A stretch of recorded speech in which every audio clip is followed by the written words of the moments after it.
Hey everyone, welcome to my channel learn IQ। एंड मैं फिर से लेके आई हूँ NCERT हिस्ट्री क्लास 7 का chapter 2। So get ready to be amazed by the mind blowing facts about new kings and their kingdom. So let's get started an epic adventure through the realms of this chapter.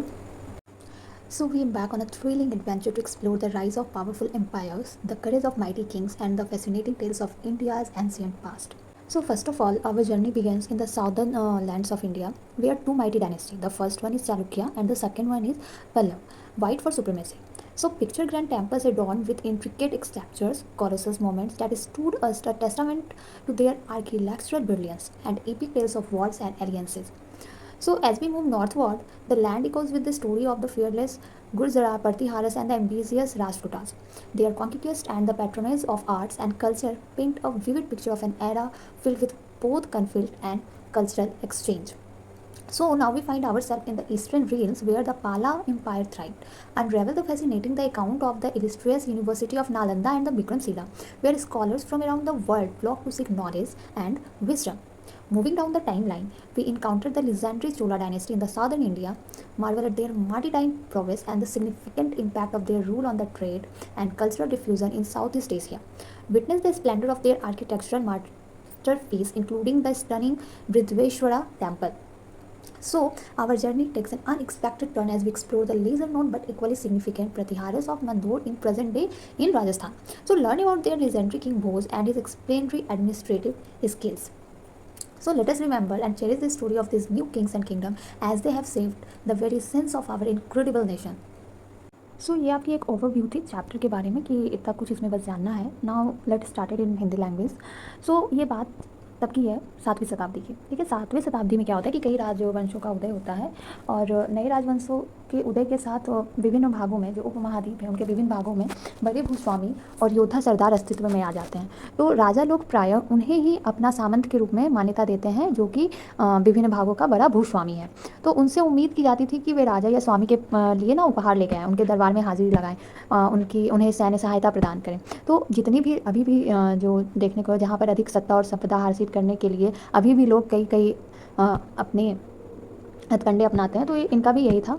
And कभी कभी वे अपने स्वामी के आधिपत्य से स्वतंत्र हो जाने का भी दावा करते थे. तो सबसे बात है कि नए राजवंशों का उदय हुआ कैसे. ठीक है, तो एक उदाहरण के तौर पर देखा जाए कि दक्कन में राष्ट्रकूटों का शुरुआत हुआ था. ठीक है, शुरुआत में वे कर्नाटक के चालुक्य राजाओं के अधीनस्थ में थे, उनके संरक्षण में थे. तो 8वीं सदी के मध्य में एक राजपूत प्रधान जो था जिसका नाम दंती दुर्ग था, उसने क्या किया था कि अपने चालुक्य स्वामी की अधीनता से इनकार कर दिया कि भैया हम आपके अंदर नहीं रहेंगे, हमको आपसे झगड़ा करना है, मतलब कि अब लड़ाई कीजिए, जो जीता वो राजा, जो हारा वो उसके अधीनस्थ में होगा. तो भाई साहब हो गया, लड़ाई स्टार्ट हो गया उन लोग का.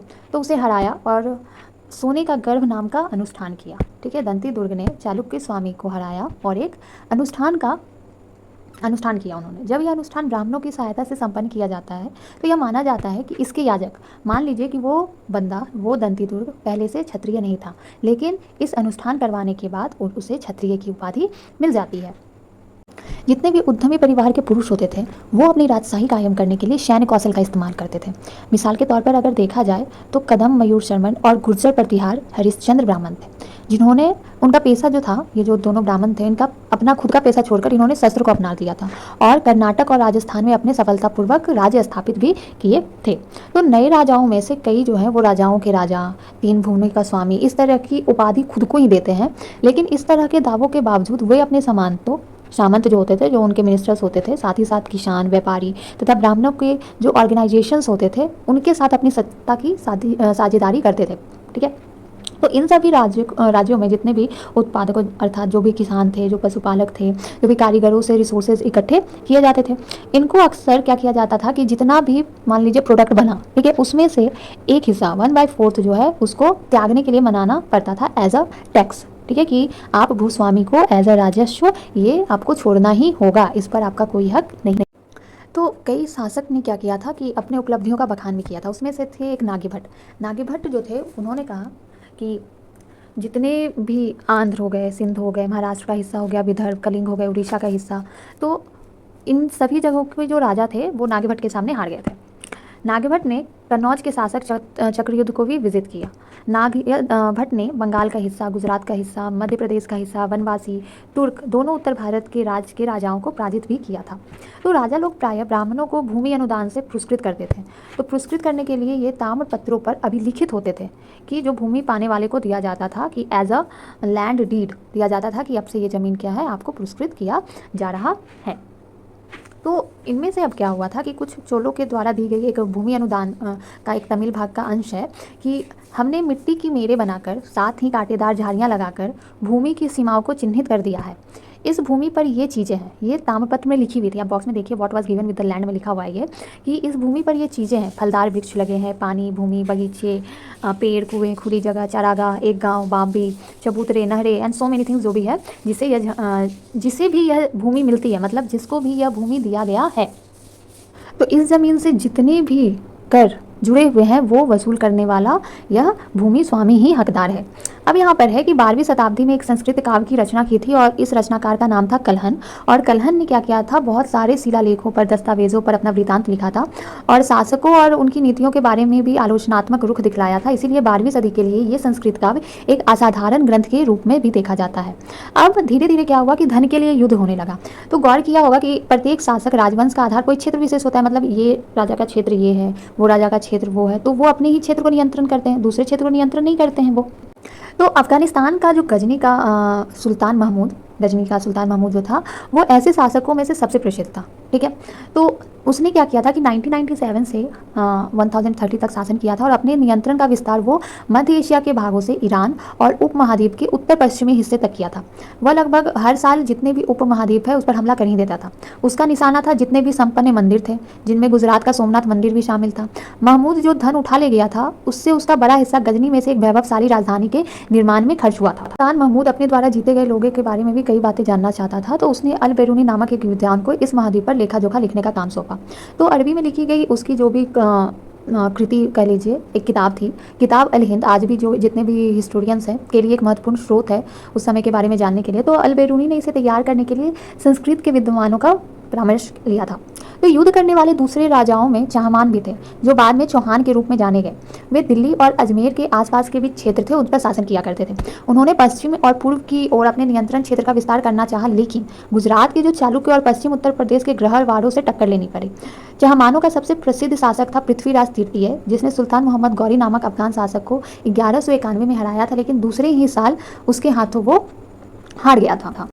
से splendid temples and the bronze sculptures. तो राजराज और राजेंद्र प्रथम द्वारा बनवाए गए इस तंजामुर के बड़े मंदिर को मूर्तिकला की दृष्टि से एक चमत्कार माना जाता है। माना जाता है कि चौल मंदिर अक्सर अपने आसपास विकसित होने वाली वस्तुओं का क्या बन गए थे, केंद्र बन गए थे। तो ये सिर्फ उत्पादन का भी केंद्र था। तो इस भूमि की उपज उन सारे विशेषकों का निर्वाह करने में खर्च होती थी जो मंदिर के आसपास रहते थे और उनके लिए काम करते थे, मतलब पुरोहित हो गए, मालाकार हो गए, जो खाना बनाता था, बावर्ची वगैरह, नर्तक इत्यादि, ये लोग हो गए। तो ज़्यादातर प्रतिमाएं तो देवी देवताओं की होती थी, लेकिन कुछ प्रतिमाएं भक्तों की भी बनाई गई थी इसमें। तो ये जो मंदिर था वे आर्थिक, सामाजिक और सांस्कृतिक जीवन के केंद्र भी थे। चोलों की कुछ उपलब्धियां कृषि में भी नए विकासों के माध्यम से संभव हुई। तो यहाँ पर क्या है कि आप देखिए कि कावेरी नदी बंगाल की खाड़ी से मिलने से पहले कई छोटी छोटी शाखाओं में बढ़ जाती है। तो ये जो ट्रिब्यूटरीज है बार बार पानी उछलती है, जिससे किनारों पर जितने भी मिट्टी जो उपजाऊ होते थे जमा होती रहती है। तो शाखाओं का जो पानी होता है कृषि विशेषतः चावल की खेती के लिए आवश्यक आर्द्रता भी मुहैया कराता है। तमिलनाडु के दूसरे हिस्सों में कृषि पहले ही विकसित हो चुकी थी, लेकिन 5वीं या 6वीं सदी में आकर इस इलाके में बड़े पैमाने पर खेती शुरू हो पाई थी। कुछ इलाकों में जो जंगल थे वो साफ किया जाना था और जो जमीन समतल थी, मतलब जो समतल नहीं थी उसे समतल भी किया जाना था। जो भी डेल्टा क्षेत्र थे उसमें बाढ़ को रोकने के लिए तटबंध बनाए जाने थे और पानी को खेतों तक ले जाने के लिए नहरों का निर्माण भी होना था। कई क्षेत्रों में एक साल में 2 फसलें भी उगाई जाती थी। देखिए उस समय क्या होता था कि कई जगहों पर फसलों की सिंचाई जो है वो क्या किया जाता था, आर्टिफिशियली करना ज़रूरी था। लेकिन सिंचाई के लिए भी कई जो है वो मेथड्स अपनाए जाते थे। कुछ इलाकों में कुएं खोदे गए थे, कुछ अन्य में बारिश के पानी को इकट्ठा करने के लिए विशाल सरोवर बनाए गए थे। ठीक है, ये सारी चीज़ें यहाँ पर की गई थी। तो अब the administration of the empire, देखिए इसमें मेनली ये बात कही गई है कि प्रशासन किस प्रकार से ऑर्गेनाइज किया गया। तो किसानों की जो बस्तियाँ थी जो उड़ कहलाती थी, तो ये क्या, जो सिंचित खेती के साथ बहुत समृद्ध हो गई थी जो किसान की बस्तियाँ थी। इस तरह के गाँव के समूह को क्या कहा जाता था, नाडू कहा जाता था। जितने भी आपके ग्राम परिषद होते थे, जो विलेज काउंसिल होते थे, ठीक है, और नाडू जस्टिस करने और टैक्स को वसूलने जैसे कई एडमिनिस्ट्रेटिव वर्क किया करते थे, फंक्शंस किया करते थे। तो वे लाल जाति के धनी किसानों को केंद्रीय सरकार की देखरेख में नाडू के कामकाज में अच्छा खासा नियंत्रण हासिल किया था। उनमें से कई जो धनी भूस्वामी को चोल राजाओं ने सम्मान स्वरूप क्या किया था, 3 राजाओं को अपनी सेवाएं प्रदान करने वाला बेलन या किसान जैसी उपाधियां दी थी, जो कि केंद्र में उस समय बहुत ही महत्वपूर्ण एक पद के रूप में देखा जाता था। सो आपने देखा कि this chapter focuses on the post Gupta period from the 6th to 7th century when India witnessed the emergence of various regional kingdom and dynasty due to the decline of the Gupta Empire। तो Gupta empire के बाद कुछ नए rulers जो हुए वो power में आए, स्टेब्लिश किए अपने different. So overall, the chapter highlights the regional political landscape, the rise of new dynasties and their contribution to art, culture, trade, their efforts to establish stronger empires and so on. So everyone, thank you for joining me on the immersive historical expedition. So until next time, keep exploring and discovering the wonder of our past. So don't forget to like, subscribe and hit the notification bell to stay updated with more exciting historical journey with me. If you have any questions or want to share your thoughts, please feel free, leave them in the comments below. So let's keep the conversation about our history alive. See you soon on our next adventure. Stay curious. Good night. Take care. Bye bye.